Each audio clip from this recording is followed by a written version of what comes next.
O Capelli, aqui do Metrópolis, ele defendeu uma chapa mais ampla e sinalizou que o vice pode ser do União Brasil. A definição deve ficar para julho, no período das convenções. Quem tem os detalhes, claro, é Paulo Capelli. Oi, Capelli, muito boa tarde. Conta pra gente, você conversou com o Caiado ontem nessa entrevista exclusiva. Quais foram os destaques e especificamente desse trecho que vocês conversaram? Bom, Neila, boa tarde a todos. Ronaldo Caiado, ele busca se viabilizar não só junto ao eleitorado, mas junto à própria classe política.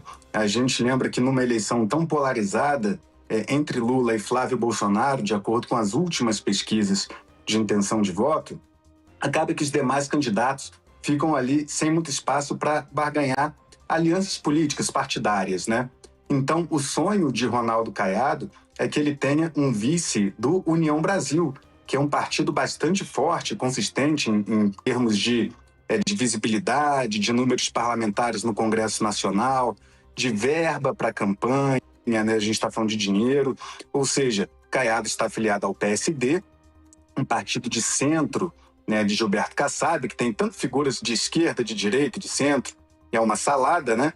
E o União Brasil é um perfil também heterogêneo e que tem um perfil um pouco mais de centro-direita.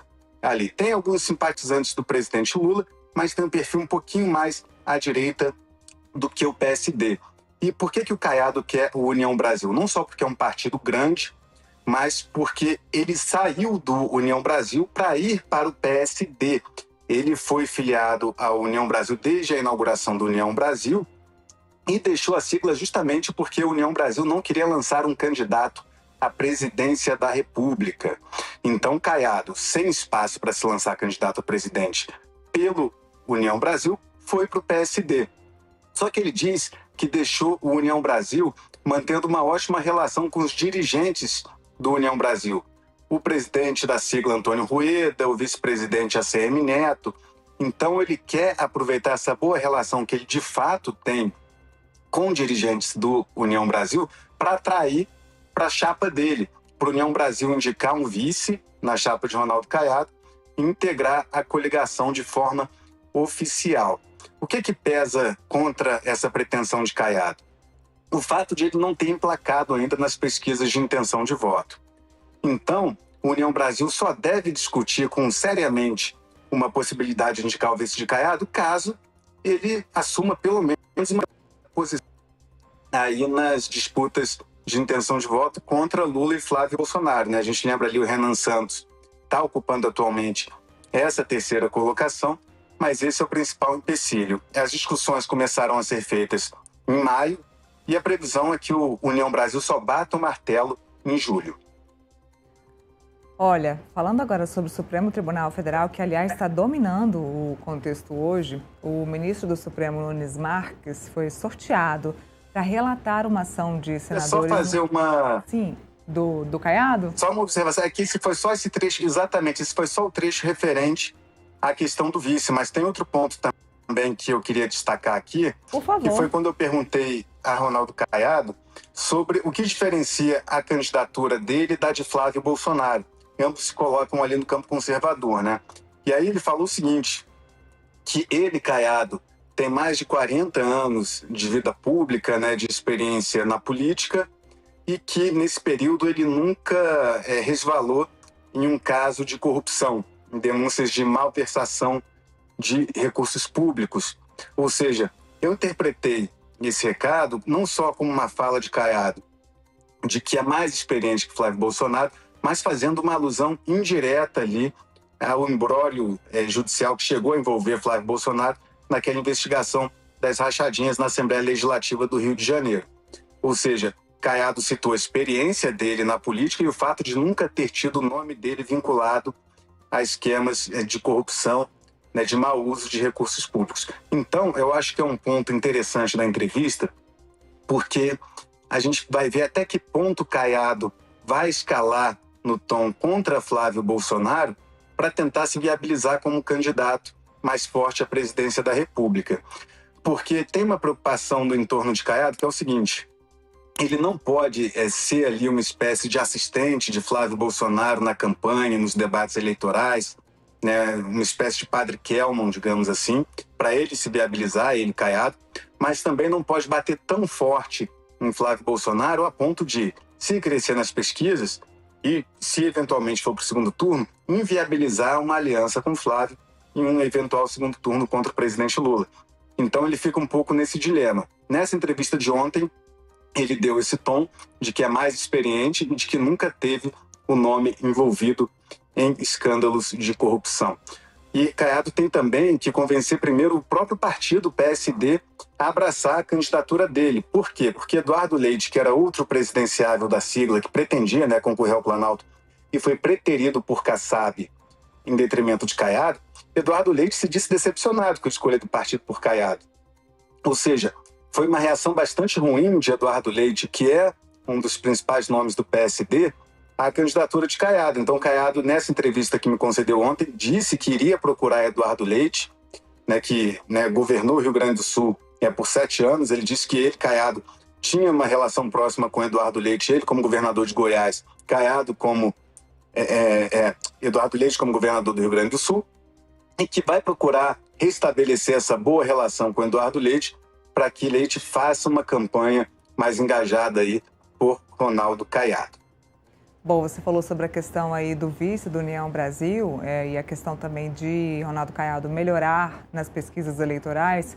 A gente não teve ainda uma pesquisa, se teve, me corrijam, mas não tivemos pesquisa ainda com Ronaldo Caiado já como o nome escolhido pelo PSD, né? Assim que tivermos uma nova pesquisa em que Ronaldo Caiado apareça já como candidato, pré-candidato escolhido pelo PSD, vamos ter a real certeza de como é que o brasileiro está vendo Ronaldo Caiado neste momento como pré-candidato ou presidenciável. Aí sim a gente vai conseguir entender o cenário e se ele vai conseguir ultrapassar o Renan Santos, que o Renan realmente está surpreendendo e surpreendendo nas redes sociais, né? Um cara jovem e que sabe fazer esse trabalho aí nas redes sociais, o debate nas redes sociais. Vamos ver se Caiado consegue ultrapassar o Renan, Capelli. O perfil do Renan Santos é interessante porque ele é uma espécie de candidato kamikaze, assim. Como ele é bastante jovem, né, ele está num partido recém-filiado, ele não tem medo de botar a cara a tapa, de fazer até propostas mirabolantes, né, como, por exemplo, separar o Rio de Janeiro do Brasil, né, segundo declarações dele próprio, né, para combater a violência, ele recriaria o estado da Guanabara, enfim. Ele não tem medo de fazer propostas que mudariam totalmente, né, o cenário do país, justamente porque não tem nada a perder no momento. Ele não tem mandato, né, ele é um candidato jovem, aguerrido, e isso acaba atraindo a atenção do público mais jovem, até pelas características de embate de Renan Santos. Por exemplo, ele bate pesado no Flávio Bolsonaro, ele bate pesado, ainda mais pesadamente no presidente Lula. Então, o Renan Santos acaba fazendo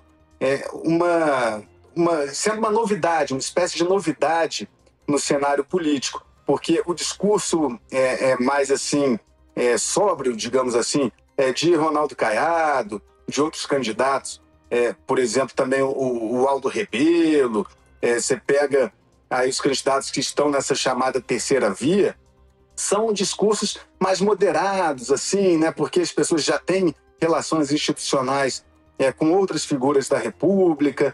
E o Renan Santos, por ser essa novidade que chega meio que querendo dar chega para lá em todo mundo, acaba que gera uma curiosidade, sobretudo entre os mais jovens.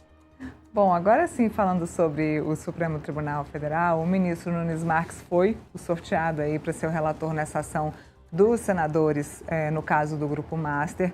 O grupo acusa o presidente do Senado, Davi Alcolumbre, de omissão por não instalar a CPI, já que já tem as assinaturas suficientes, aliás, mais do que suficientes, para instalar essa comissão parlamentar de inquérito. O que está em jogo nesse caso? Paulo Capelli, me conta. Bom, o Senado quer a instalação da CPMI do Banco Master para investigar as fraudes bilionárias nessa instituição financeira que era comandada por Daniel Vorcado. O que acontece?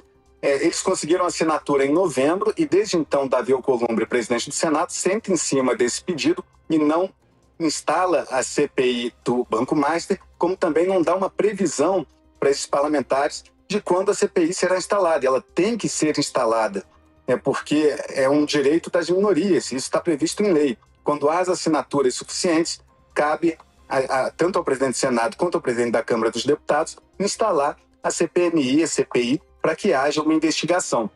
E o que é curioso nesse caso é que no STF, o caso foi sorteado para o ministro Nunes Marques, que tem também interesse no caso aí do Banco Master. Por quê? Porque Nunes Marques, o filho dele, jovem advogado de 25 anos, Kevin, recebeu, recebeu pagamentos de empresas que receberam do Banco Master, né? Ou seja, o Banco Master e a JBS repassaram valores para uma consultoria, e essa consultoria tem contratos com o filho do ministro Nunes Marques. Ou seja, será que Nunes Marques vai se declarar impedido para julgar essa questão? Ou será que ele não vai se declarar impedido, vai julgar, vai mandar o Alcolumbre instalar a CPI do Banco Master? Ou então vai dizer que o Alcolumbre não precisa instalar a CPI do Banco Master? Ou seja, vai ser bastante interessante qual será a postura do Cássio Nunes Marques nessa questão, né? Porque assim, o filho dele é um advogado bastante jovem e recebeu esses valores, né? Ali, ó, para a gente pegar certinho aqui, o filho do Nunes Marques, ele divide, né, uma empresa no mesmo endereço que o contador e a sede da empresa dele é na mesma empresa da Consultoria. E aí o que acontece? Ele tem 25 anos, pouco tempo na OAB, e a consultoria ligada a Kevin, que tem o mesmo endereço da empresa dele, recebeu 6 milhões de reais do Banco Master e 11 milhões de reais da JBS. Portanto, assim, será que Cássio Nunes, né, por conta dessa relação do filho, vai agora se declarar impedido? A gente não sabe. Vamos ver como vai atuar o ministro do STF, né? Lembrando que o próprio Alcolumbre também teve encontros com Daniel Vorcaro, segundo mensagens obtidas no celular de Daniel Vorcaro, que relatou ter se encontrado tanto com Davi Alcolumbre, presidente do Senado, quanto com Hugo Mota, presidente da Câmara dos Deputados. Mota, que por sinal também não instalou a CPI do Banco Master, que deputados coletaram assinaturas para que fosse instalada. A gente lembra que o ministro Cristiano Zanin recebeu um pedido muito semelhante a esse que está recebendo o Nunes Marques agora, e Cristiano Zanin disse que não iria obrigar o Hugo Mota na Câmara dos Deputados a instalar a CPI do Banco Master, porque não havia provas de que havia omissão de Hugo Mota. Ou seja, ele disse, olha só, vocês, deputados, vocês estão aqui me acionando, pedindo para obrigar o Hugo Mota a instalar a CPI do Master na Câmara, mas a gente não tem provas de que o Hugo Mota sentou em cima do pedido. Ou seja, foi uma espécie de inovação, né, ali do ministro Zanin. Vamos ver em que pé vai ficar agora essa questão no Senado Federal relacionada a Davi Alcolumbre com esse pedido feito por senadores querendo investigar o caso Master, agora nesse sorteio que caiu com o Nunes Marques. E esses senadores haviam pedido, por semelhança, que esse caso pudesse ser analisado pelo ministro André Mendonça, né? Até porque ele já é o relator do caso Master. Seria o mais adequado que o relator fosse o ministro André Mendonça, mas não. O Supremo acabou entendendo que é um caso que deveria ser sorteado, acabou nas mãos do Nunes Marques e, como o Capelli acabou de dizer, vamos ver se o ministro Cássio Nunes Marques vai se declarar impedido. Então, você falou muito... Lembrando, Neila? Sim. Lembrando que o Cássio Nunes Marques votou contra a prorrogação da CPMI do INSS, né, que envolvia tanto a Câmara quanto o Senado. Nunes Marques divergiu de André Mendonça. André Mendonça queria que as investigações continuassem no Congresso Nacional, investigações essas que atingiram também o Banco Master, apesar do título da comissão ser CPMI do INSS. Nos últimos meses, a comissão investigou também o Banco Master, e aí Nunes Marques divergiu de André Mendonça e falou, olha só, tem que terminar aí essa CPMI. Ou seja, os fatos indicam que André Mendonça seria mais suscetível a obrigar Davi Alcolumbre a instalar a CPI do Banco Master no Senado, por isso o pedido desses senadores foi remetido ao André Mendonça. Mas acabou que depois o STF teve o entendimento de que o caso seria de sorteio, e esse sorteio caiu com o Nunes Marques. Fazendo aqui uma informação final sobre esse caso da CPMI do INSS, André Mendonça teve apenas o voto de Luiz Fux para prorrogar os trabalhos da CPMI e do INSS. Portanto, foi vencido por larga maioria dos ministros da Suprema Corte e, assim, a CPMI do INSS chega aos seus últimos passos. Tá difícil ter ministro para votar esse caso, viu? Porque a gente já tem vários ministros que estão aí ligados ao caso Master. Alexandre de Moraes, Dias Toffoli, Nunes Marques, se eu estiver esquecendo de mais alguém aí, me lembrem. Mas já tem muitos ministros que estão envolvidos ou supostamente envolvidos com o caso Master ou com Daniel Worcaro de alguma forma.